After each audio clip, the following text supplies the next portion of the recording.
Hello and welcome back to the My Journey podcast, the place where we hear about how successful individuals made it to the top of their chosen profession. Today we'll be hearing from award-winning entrepreneur Peter Watson.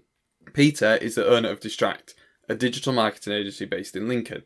He also has a number of other ventures that he's been involved with over his entrepreneurial journey, and hence why he has some great advice for aspiring entrepreneurs. We discuss a range of topics including his work ethic, an inspirational meeting with the then CEO of Halfords, and his views on university for entrepreneurs.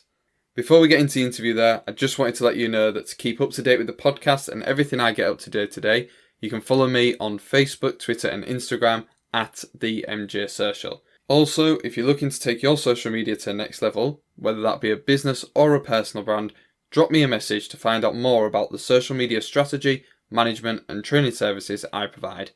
Right, let's get into today's interview. Here's episode 11 of the My Journey podcast with Peter Watson.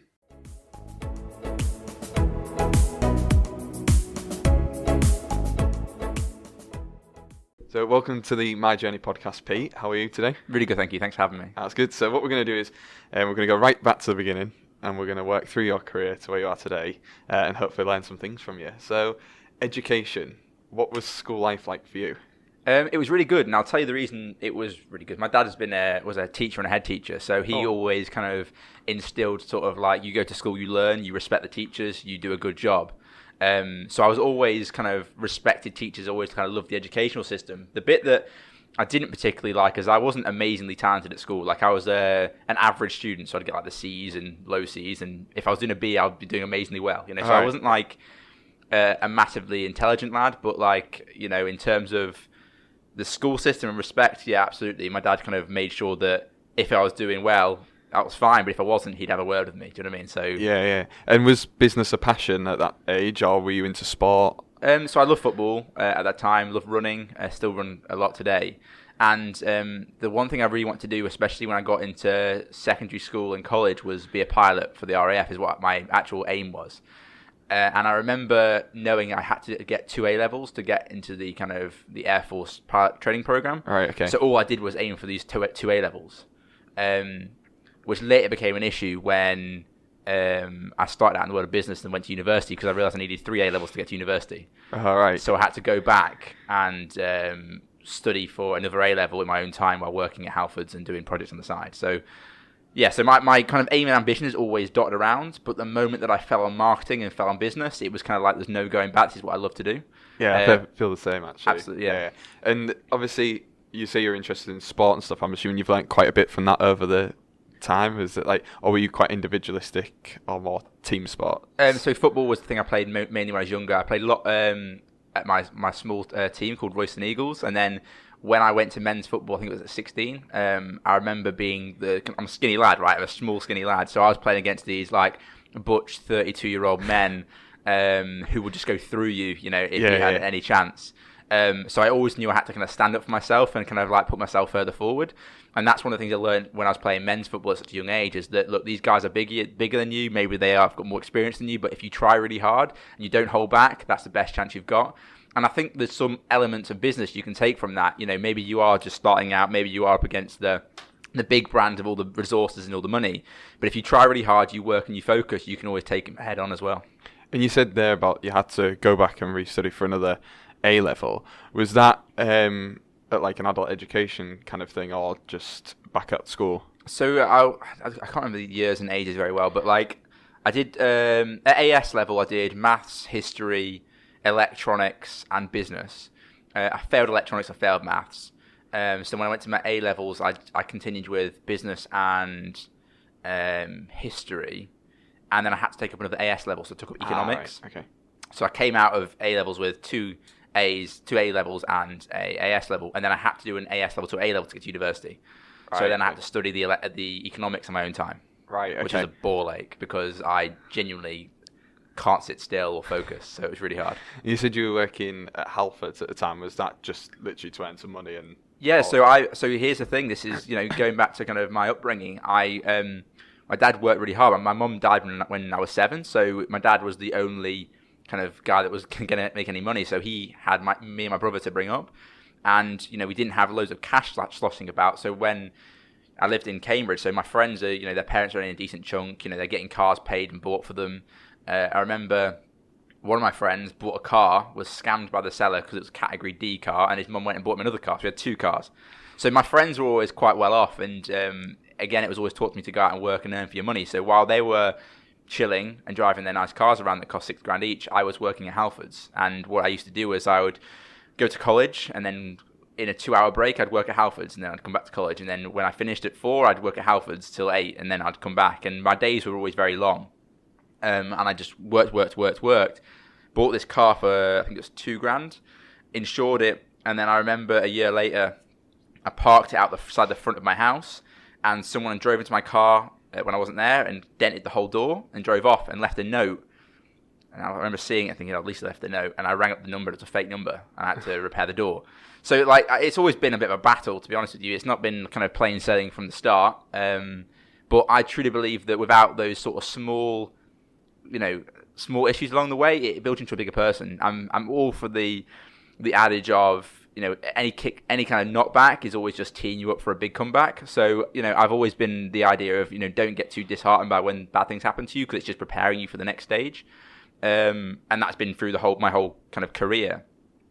But the thing that, just to go on this topic, one of the things that I love is that when you're like an average person, like just an average at school, average in sport, average, when you're an average person, if you want to be great, you have to learn at a very young age to work hard. So when you're average at school and all your friends are getting B's and A's and you're getting C's, to get a B, you've got to work hard. If you're average at football and all your mates are amazing and they're playing for the local teams, to keep up with them, you've got to work really hard. But that's amazing when it comes to business, because if you're average at business and you work hard to keep up with everyone else, you win. Yeah. Right? And I think, being average in everything else in my life actually is teaming up to be what I believe is good at business. And that's because I've been able to bring what I've learned from those other establishments into this world where not many people are great. Yeah. So one thing that interested me, I looked on your LinkedIn, and at the bottom it said marketing assistant of Scout Me Out football trials. What was that all about? That sounds quite fun. So my dad was a teacher for a long time and basically got stressed with it and had to go off with stress for a bit. And in that period of time, he was like, I need to get away from teaching. It's just too much right now. They brought in a load of curriculum changes and it was ridiculous. And my dad used to go into failing schools and turn them around. And sometimes it would just be, head against a brick wall. So he decided to set up a football agency and be a football agent. The problem we had was that there was no players would go to a new guy who started a football agency. People want to go with Wayne Rooney's agent, not the guy that's just started out. Yeah. So I created this system that I believe was going to find the best talent, which was called Scout Me Out. And I said to him, if we can find the new talent, we don't have to look for the talent. So we created this business called Scout Me Out, which basically was a platform where you could apply to be qualified by an agency and scouts and then put into a team. So you'd come along, you'd train, you'd qualify. We like this guy. Do you want to sign up with us? They'd sign a contract, and then we've got great talent. Yeah. So it's a way of going around the issue of we can't find talent by going, no one knows who you are, we'll help you. All right, okay, so that's quite interesting. And then that obviously, I'm assuming, sparked some entrepreneurial spirit within you, seeing your dad set up his own kind of thing and being part of that. And truthfully, it didn't go particularly well. The football world, I had a guy come in to see me the other day, and football is an awful world. It's full of ego, bravado, and people like keeping their circles nice and close. So it was an awful business to try and get involved with. So it didn't go particularly well. But I learned so much from doing that, so much. And it went on to my other ventures like Viral Sport, which I never talk about, which is basically a YouTube channel which would show the latest talent within football. It went on to things like Adser, which was a platform I built when I was about 16 or 17, which was an ad space business online, which went terribly wrong. And it sparked me onto this path of just starting things, but not being massively romantic when they don't work. Like not worrying if in 4 months' time it's a complete bomb because I've already lost before I can lose again. And very early on, I got this notion in my head that losing doesn't really matter anymore. Like losing doesn't matter. When you look at the statistics of what it takes to be a business person and an entrepreneur, the stats are pretty much black and white, that most businesses fail.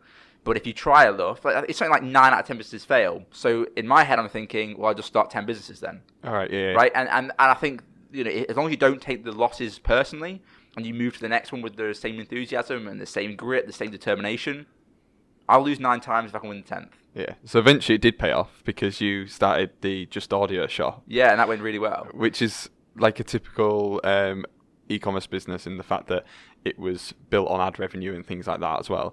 But how did that fit in alongside everything else that you were doing? So at this point, this is actually a really cool story because I actually started just audio tips. No, it was just simple tips as a YouTube channel to try and make money through ad revenue. And the idea was everyone else out there is reviewing toys. Well, I'll just show you how to install your car radio. And I was working at a retail brand at the time.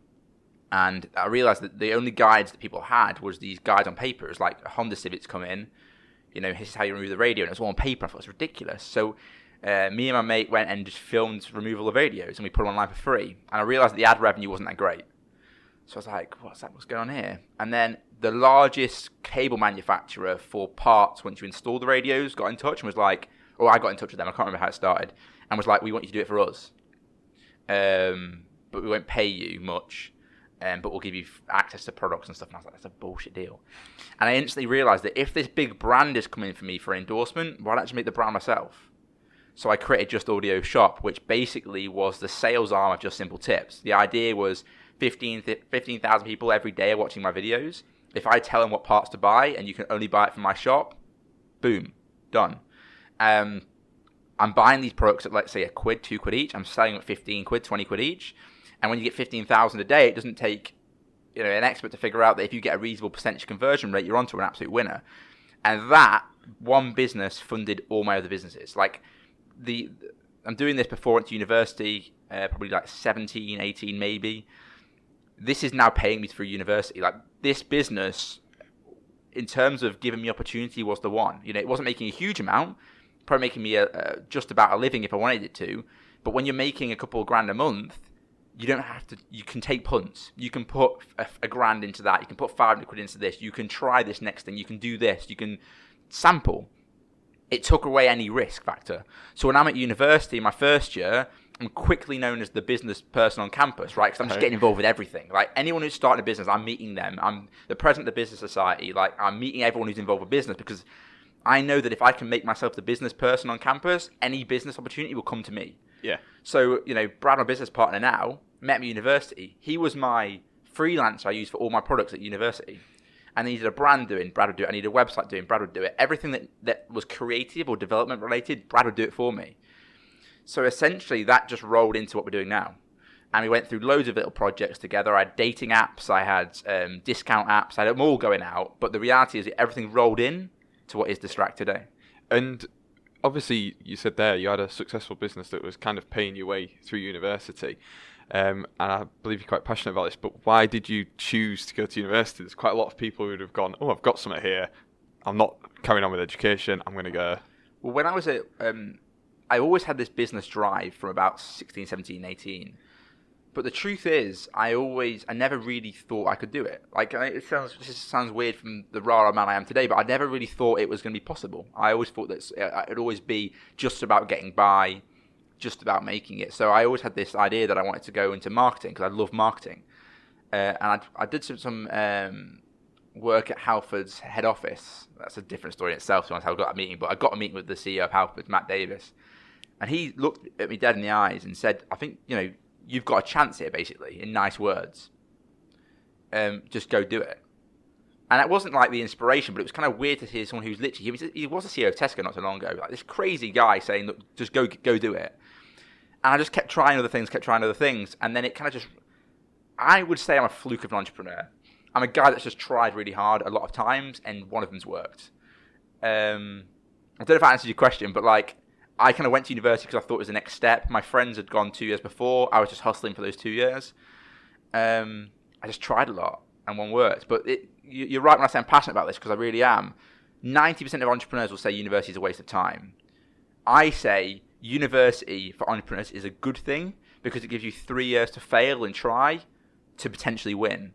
That being said, I was at the university last week and I said that the curriculum is crap. What you learn in marketing is awful. These guys have no idea what they're teaching to a degree. But the 3 years you have to lose is a huge deal.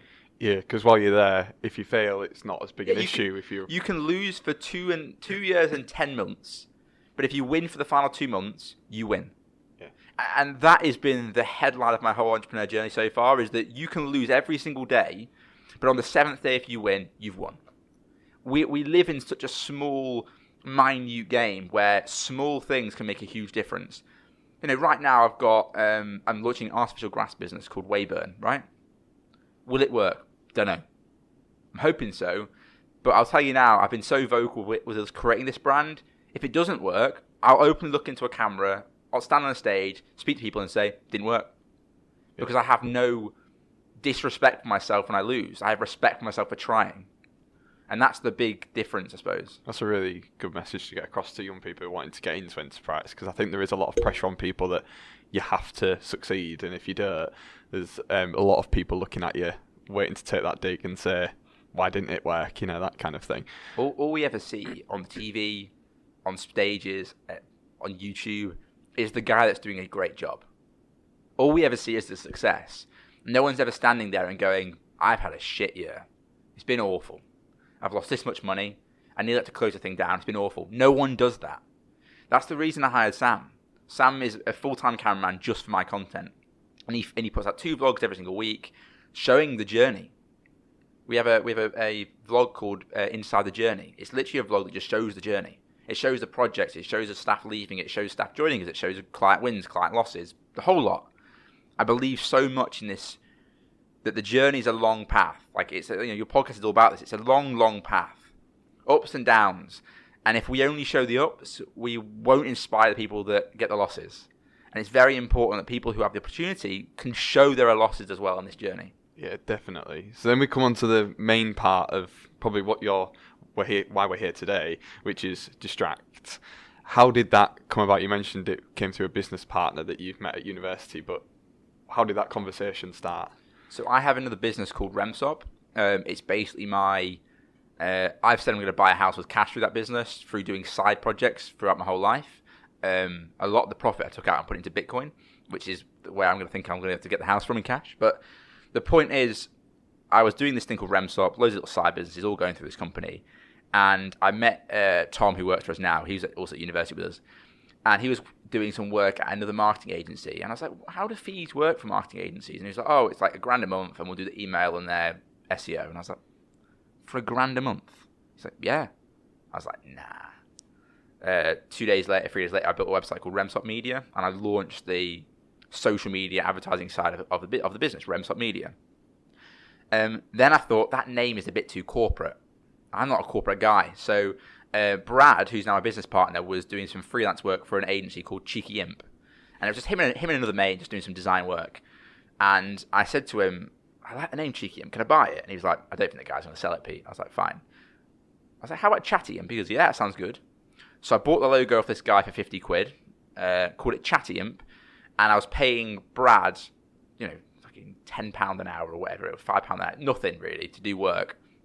And I'd get a client in and be like, I need a logo, I need a website. I'd be like, Brad, can you do it for me? And I literally would get the work in, pay Brad to do it, make the margin. And it went and went and went. And then I got a few big clients paying us monthly. And Brad knew the power he was in, right? This was the workhorse, right? And he came in and he sat down. We had this tiny little meeting room, and this tiny little office, which is about a third the size of this room we're in. And he just said, Pete, I want equity. And I went, oh. So we sat and negotiated equity for about half an hour. Ended on a really weird number, and that was it. We're in business, and from that point, I would do the work, he would fulfill it, and then as it scales and scales and scales, we're at the point we are now. That's funny, because I think the ability of him to tell that he had all knew the cards, but he always had the cards from the first year of uni when I met him. Literally, when you go to university, I don't know if anyone knows, but you go on university and you meet people in groups. He was one of the first people I met in that Facebook group. Because we're on the same course. So I knew him before I even walked into the university, and then we spent the whole 3 years, just doing work together, and then here we are today. We're still doing our thing. And just probably going off on a bit of a tangent here, but is it just down to personalities, or is there something else where actually you seem to be more of a face of the business and he's in the background almost? Me and Brad are complete opposites. He's an extrovert. So he's an introvert. I'm an extrovert. He will never ever be on a podcast. He's not come on my podcast once. He's been on the vlog maybe twice. He does not like being in the public domain. Now, it's not to say that he will ever not be in the public domain, but he knows the roles, right? We both know the roles. I can talk to people, I can sell, I can build morale, I can uplift the team. Brad is very much at keeping that together. He's very much at making sure the finances are right, making sure the bills are paid on time, making sure all these small things, making sure the office can be renovated. These are the small things that me as an MD, as an entrepreneur, I don't have the headspace to worry about what to do when the internet's bad. Right. Okay. I just don't have the headspace for that right now. Like I can't even think about how to solve that. Whereas he'll know how to do it. He'll know how to solve it, and it'll be turned around in 2 weeks. Like that's it. Whereas I don't have the headspace for that. So we're very, very different people. When we first started, we argued a lot because we'd each try stepping on each other's toes. We literally, our first hire, Ben, who's still with us today, he would sit there and we'd argue over a small design tweak. And Ben would just be sat there like, what am I supposed to do with this? Whereas now we understand each other's expertise and where we don't step on each other's toes. And now I don't remember an argument. We'd rarely step on each other's toes now because Brad knows my game, he knows his, I know his game. Why would we even debate it? Yeah. We've learned each other's scopes and benefits over the last 3-4 years. So you've almost got to the point where you know what he's going to say anyway, so there's no point in going to him. And the thing is, Brad knows how to wind me up. Like we had our accountancy bill came through the other day, and it was definitely over the top. And they sent an invoice for it, and he goes, "Guess what our accountancy bill is?" And I said, "Number is higher," and I was raging at the end of it. And he knew how to wind me up. And that's we know each other now, inside and out. That's really good because a lot of people think that to be an entrepreneur or to get into business, you have to do it on your own. But actually, to find a partner that works with you is probably gold dust, really. I met with a guy called Simon Penson from Zazzle Media, who's an amazing entrepreneur. He sold for about, I think, 20 million or something. And he said when he sold his business, he went and had a glass of wine with his wife. And he didn't say he was sad, but I felt it. I kind of felt, great, have a glass of wine with your wife, but like, I just feel so much better knowing that wherever we end up on this journey, we've both been there from the start. Like, we know what it was like when we were doing our dissertations at 9 p.m. at night because we've been working on our agency for the day. We know what it was like when we were pretty strapped for cash and one of the members of staff had a tax rebate and we had to front it. We know how it felt through the whole journey. So wherever we end up in the next 10 years, 15 years, 20, 30, 40 years, we've been on the road together. We can genuinely look in each other's eyes and go, I absolutely understand what we've been through. Whereas if you don't have a business partner, how do you explain that to your girlfriend? How do I genuinely sit down with my girlfriend and go, sorry, I've had a really shit day, this happened. And how can I expect her to understand how that feels? Yeah. You can't. Yeah. I'm a massive, massive advocate for a business partner to the most nth degree because entrepreneurship is such a lonely place. I do not want to sit there late at night and be worrying to myself and have no one I can call. Yeah. That's really cool. So obviously you mentioned there about the tax rebate and you tell a story about that on your own podcast and about how the first client came from one of your other ventures.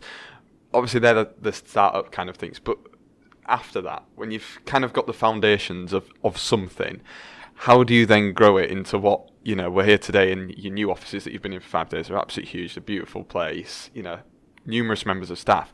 That change between getting by and getting the clients and to having something that is sustainable. The big one for me, the biggest lesson I learned was that contracts are very important. You can't predict anything without a contract. And also retained work is extremely important. I would be very, very scared if I was looking for spec work all the time. If I was looking for a design project in a web department, we have those departments, but they're very much, I don't expect anything to come from them because it's not the be-all and end-all of the business. The be-all and end-all of the business is the retained work we have. And when you can predict workflow and predict growth and predict all these things, it's very easy to build a team around that because you know where you're going. That's the one thing. The second thing to do is I'm very aware that tomorrow everything could crash. We could hit a recession. The first thing that goes is marketing and, I'm going to have to fight in the trenches. But because of that, we've created a business called Featured. Featured is our incubator and investment arm. Each year we put some money aside from profits into that business and we then utilize it just to invest in side projects. So we've launched The Grass, we've launched another online e-commerce brand. And the idea is that if there's ever a rainy day for Distract, it's fine because our other projects are going to be doing well. So I'm very aware that we need to spread our risk, make sure we're looking at other opportunities and not put our eggs in one basket.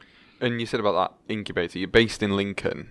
Is that something you're like part of your core values in the fact that it's Lincoln-based businesses, or is it a national We'll do thing? anything with anyone, as long as I think it's an opportunity. The way that I see us as a business duo is that we're all good for helping people out and supporting people. But at the end of the day, when it comes to entrepreneurship and business, you have the numbers have to stack. Yeah, the numbers have to work, because when you start doing things that are just for the good of the people and the will, then you start losing out. I ain't about that life. We need to make sure that every number stacks up. We invest in the right areas and we give it a good go. Why are we starting 2 other side projects? Well, like I said before, we start 10 and 1 will work. Yeah. So we're going to keep pushing forward and keep trying to grow. But the main aspect is, probably a year ago, someone tried to buy Distract, and they tried to invest to a percentage of Distract to buy a share. And I just went to my solicitor and I said, we've got this deal on the table. What do you think? And he goes, Pete, Distract is a growth machine. You have the opportunity to utilize those resources any way you want. He said, why would you sell a growth machine? Start more projects. And when he said that, I was like, he's so right. The most expensive thing people have is their marketing. Yeah. If I can just create a product and point my marketing team towards it, then maybe we have some upside. So we're just constantly pushing boundaries, constantly trying to move forward. That's good. And now you've won awards yourself and the business, so award winning. And as you've kind of touched upon there, that brings its own attention with it. Was that good for you, or was that something that maybe has put too much of a spotlight on the business? Or awards are really good when you're starting. I think it definitely puts you in the realm of these guys know what they're doing. And for the first 2 years, definitely it puts us in a really good place.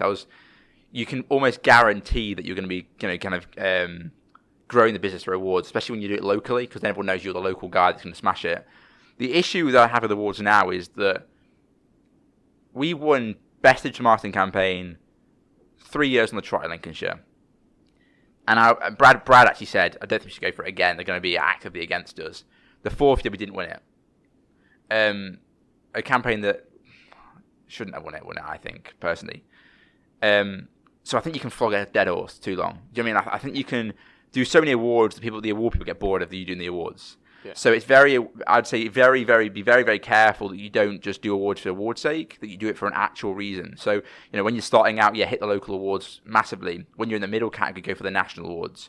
Push the boundaries. So then maybe now we're going to start going for the more national awards rather than the local awards, because the local people know we're the best. We've won it for 3 years on the trot. If we come for 4, 5, 6, that's just taking the piss. Yeah. So you've got to let other people have a chance as well. So we're now looking at the national awards to take to the next level. But awards very much were, who are these new guys? I remember when we were at our first expo in Lincolnshire, it was me and Brad stood on a stand. And it was just 2 of us. I remember seeing the picture the other day. It's just 2 of us stood on the stand, and everyone's walking past us. Yeah. Now, if we do a stand in Lincolnshire, people stop and talk to us.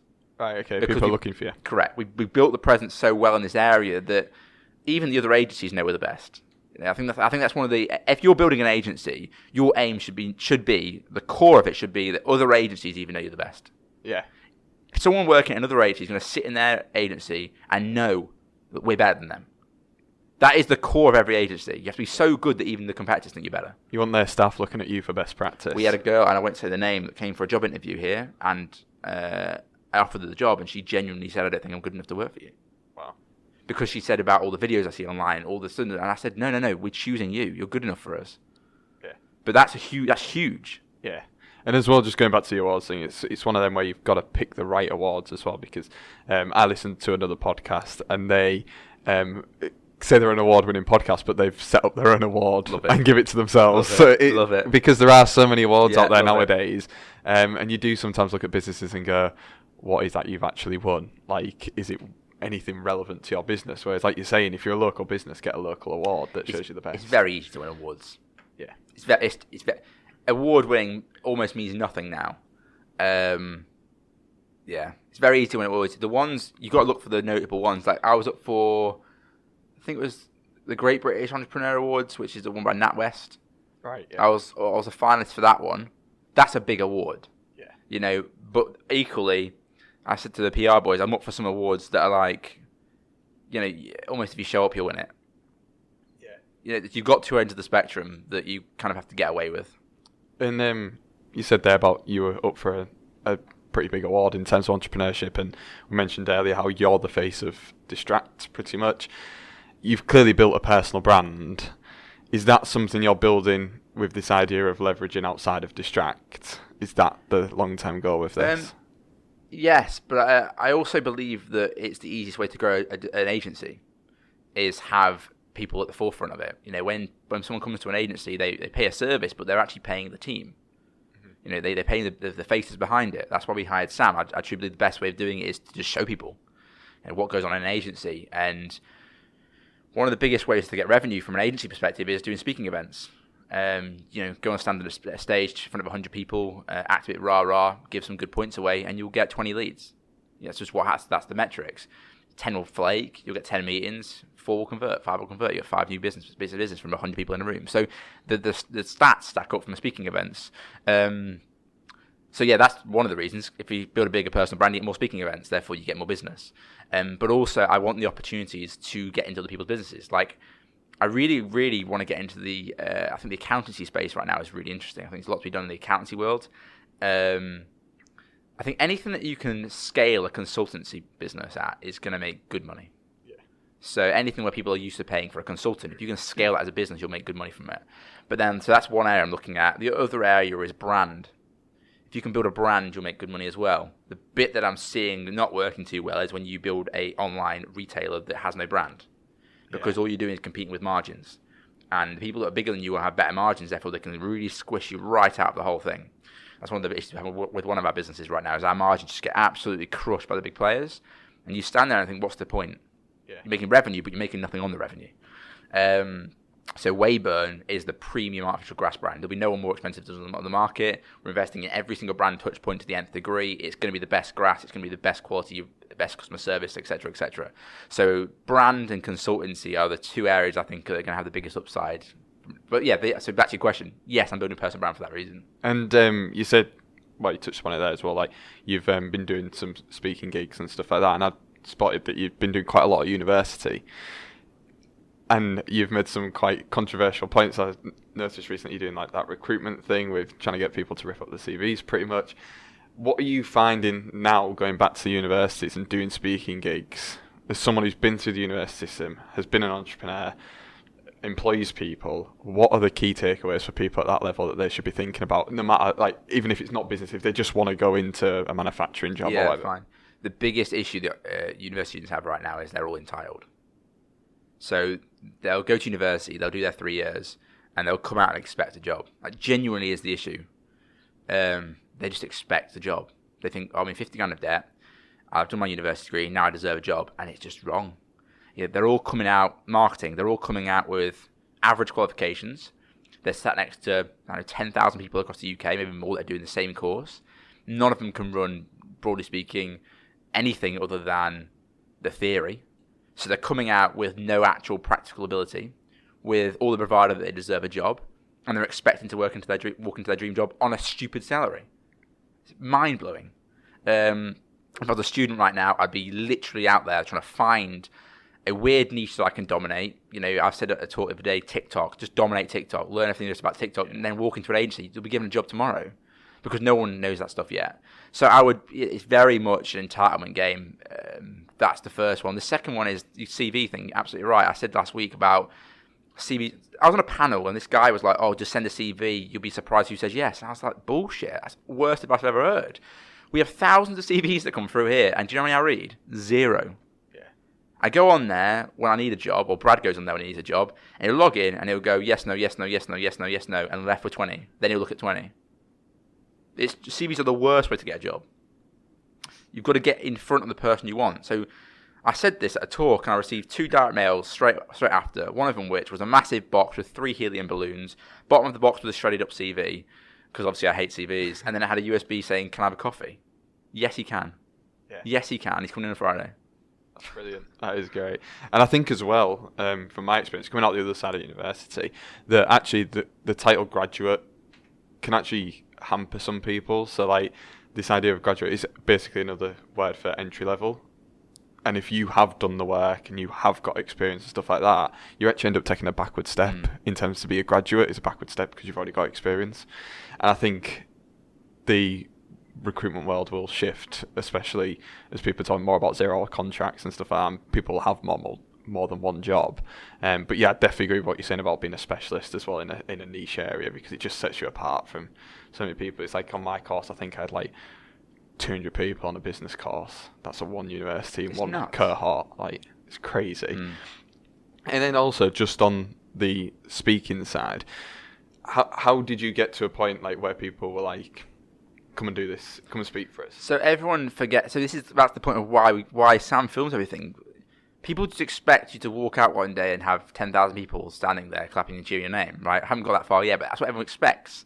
They'll see like Gary Vee rah-rahing on stage and they're like, oh my God, that's what I need to do. First speaking event was 13 people. It was, I didn't really know what I was doing. Apparently it was a good talk. And then you get the next one, the next one, the next one. I did a talk maybe 2 months ago with 5 people in a room. 5 people. Does anyone understand when you're doing a talk and there's 5 people sat there, how demoralising? That's harder than doing 1,000. Yeah. Luckily, Sam films it. And this is the thing that everyone needs to understand. And here's another actual, if you believe, listen to this podcast, you want to do a speaking event, hire out a theatre, put a camera at the back of the room, put 3 balloons in the audience, and do a talk. Film it and put it online. People now think you're a speaker. Yeah. Because the only reason people don't choose speakers is because they don't think you're a speaker. So the moment you start speaking, you'll get speaking opportunities. Yeah. And that's the half the battle, is getting your first one. Because no one chooses someone for the first time. It's quite interesting because we had a guy called Paul McGee on the podcast, who's also known as the sumo guy, and he's an international speaker now. He was out in Australia recently and stuff like that, and his first speaking gig was a 5-minute slot at a local youth club, and it actually got cut down to 30 seconds. And then he had a application for like some big speaking organisation in America that were moving to the UK, and he needed to have a video of him speaking in front of 50 to 100 people. Well, he didn't have that, so he just invited all of his mates round to sit in a little room and film himself, and he literally sent it to him saying, I know this isn't what you wanted, but it's the best I could do. And he's now speaking all over the world. It's exactly what you're saying, just become a speaker is to speak. That's literally how you do it. It's mental. Yeah. So yeah, coming on to the questions I ask everyone now at the end, we'll start at the top with who or what has been your biggest inspiration throughout your career? I think it's been my dad, to be honest, because he went from literally, my mum was really ill from my age of about 4 to 7, and he had to deal with all that, to then literally being like, yeah, you've got 2 kids, you've got to bring up by yourself now, one that's 5, and my brother, he had to bring up from basically 0. So like, to go from there to where he got to, through nothing but just hard work, is absolutely incredible to look at. And it's taught me that, you've got to work hard. We have a saying in our family chat when everything's going shit, just like, we're a Watson, like you get on with it. Like you put your head down, you just grind it out. And I think that's honestly been one of the biggest things, is that, I truly at this point will have issues. And I don't know what will break me, because I just feel like I feel so mentally like on game, that it's going to have to be something quite big to break the flow we're going at. We're just good at working hard. That's brilliant. And what is the biggest learning from your career? I think I could probably guess. Well, I don't know what you're going to say. I was going to say about the failing. Yeah, I was going to say that. Yeah, like just don't worry about what people think. I don't know if I've said this, if you've seen this before, but when I think I was about 16, maybe slightly younger, and I felt like I was a bit beaten up, in terms of just didn't feel great. I was doing my teeth in the mirror. I decided to stop caring what other people thought. And just at that one point, honestly, I've said this a few times, like at that one point, I just decided not to care what people thought about me. That was it. And then, when you lose, who cares? Because I don't care what people think. Yeah. When you win, great. Do you know what I mean? Like, it doesn't matter anymore. Like, once you remove the element of people caring about you caring what people think, you can actually do amazing stuff, because 90% of what people do in society is because of what people think about them. Why do you wear the clothes you wear? Yeah. Why did you start a podcast? I don't know. These are all things like everything has a reason, and most of it comes down to the underlying meaning of what people think. Why do I wear a black tee, black trousers, and black shoes every single day? It's because it's easy. I don't really care what people think. I'll wear the same outfit every single day because it's just like it's one less decision. I thought it was for editing purposes. Genuinely, the reason I wear black every single day is because I honestly don't want to have a decision in the morning, and I don't really care what people think about it. Black all day. I have 10 black. I think last count, it's 10 black tees. I think it's 5 black trousers and 2 pairs of shoes. That's it. Done. And it's as we mentioned earlier, it's about that not being afraid to fail in front of people, because if you can get past that, you'll do fine. Because it's like you said, like if there's 10 businesses that one's going to succeed, 9 are going to fail, the first one could be the success. But if it's not, you've got to get through 9 failures. And if you care too much about what other people think, you'll lose at heart number 4. Yeah. And my mates took the piss out of me. Honestly, I had financial targets that I wanted to hit at certain ages, or little things I wanted to do at certain ages. One was 27, and they jokingly said to me, "Oh, how's the target?" I said, "Done it, mate." And they're like, "Oh, no, you haven't." I was like, "Yeah, I have." So like they're lovely guys, don't get me wrong, but they're just not from the same mindset. Like, everyone has their friends from like when they're 12 that grow up with each other, and that's another thing actually. I don't know how long I got on this podcast, but there's another thing. I had some good mates when between I was age of let's say secondary school to college, and they did something that didn't sit right with me, and I instantly just sacked it off. I'm not joking. I had 4 or 5 people. They did one thing that I wasn't really cool with, and I just went, "I'm sorry, boys." And I just got a whole new set of friends straight away. I just didn't sit around for it. Wasn't about that. So I just moved on. And these mates I've got now, they take the piss at me all the time. But it's banter. I get on with it. Yeah. Well, I do some talks at schools, and like you talk about where do you want to be and stuff like that. And like the biggest thing holding all of them back, like without a shadow of a doubt, is what other people think. Like you've got some people who are really interested in some really fascinating topics, and they do loads for themselves within that area. And I'm like, well, why are you telling people about this? Like, so-and-so say this about me, and it is hard when you're in that situation if you do think that way, but yeah. But it's getting worse for younger Geno because of the Instagram world and TikTok world and all the sort of stuff that's coming through. They're even more scrutinised. There's literal stats of people deleting pictures because they don't get enough likes on Instagram because they're going to be picked on at school for it. It's mental. It's crazy. So just slightly on that topic of building a brand. How long have you been going on this podcast for now? We've got just under 45 minutes. Okay, fine. Yeah, so just... I just realised the clocks went back, didn't they? Yeah. Cool. What's one tip for success in building your personal brand? Success, just do it. Just start. I remember going to house parties and people be like, "Oh, I'm doing this new cool project, Pete." I'm like, "Oh, cool. When's it launching?" "Oh, just building it right now." A year later, you go, "How's that project going on?" "Oh, yeah, just building it, mate." If you don't start, you will never start. That's the point. Like you'll never finish if you don't start. So there's a lot of people, I call them house party entrepreneurs, the ones that just go to house parties and rah-rah themselves in front of everyone. And a mate of mine, Sean Spooner, said on his podcast or video the other day, he said, when you say something like "I'm doing this," people go, "Oh, well done, that sounds really cool," and you get a dopamine hit on it. It's like you're already getting the hit before you've done it. Yeah. So people like staying in this place where they're doing things just to get the dopamine. They'll never lose it because they've never done it. Do you see what I'm saying? So just start. And what was the other question again? Sorry. It was with regards to building a personal brand. It's the same principle. Yeah. I said about a year before I hired Sam that I wanted to hire a full-time cameraman. Yeah. But it wasn't the right time. James Sinclair walked through with Mike, and I was like, well, he started.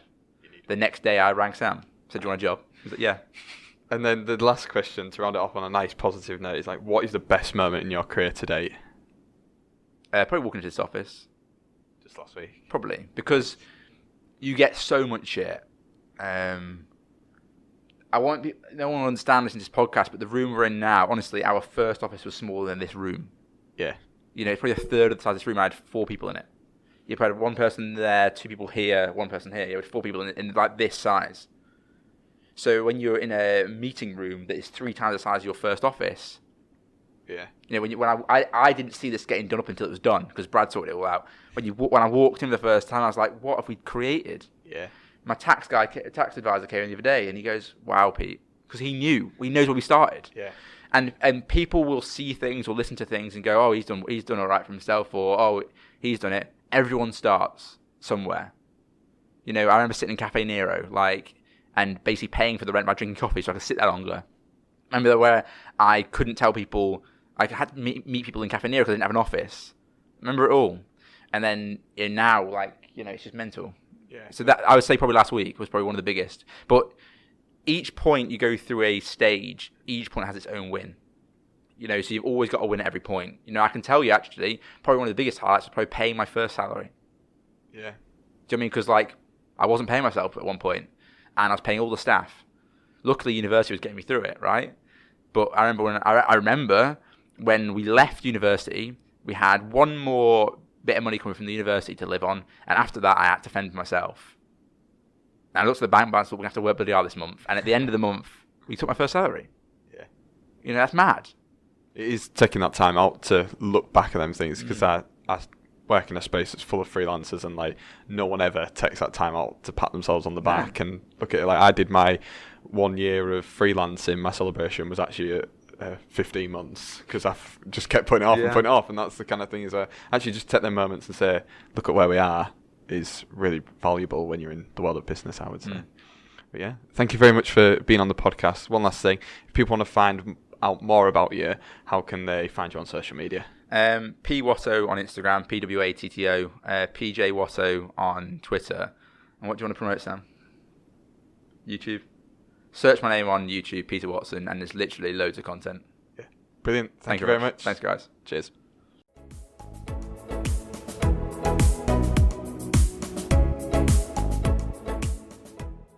So that's episode 11 of the My Journey podcast, done and dusted. A big thank you to Peter and his team for having me down at Distract. I have to say I did get a bit of office envy when I was down there. It's a really nice space. If you've enjoyed the interview, do go and check out Peter and the team on social media, because they're producing some fantastic content, especially for aspiring entrepreneurs. If you have any feedback for me on the My Journey podcast, maybe you've got ideas for future guests, make sure to drop me a message on social media.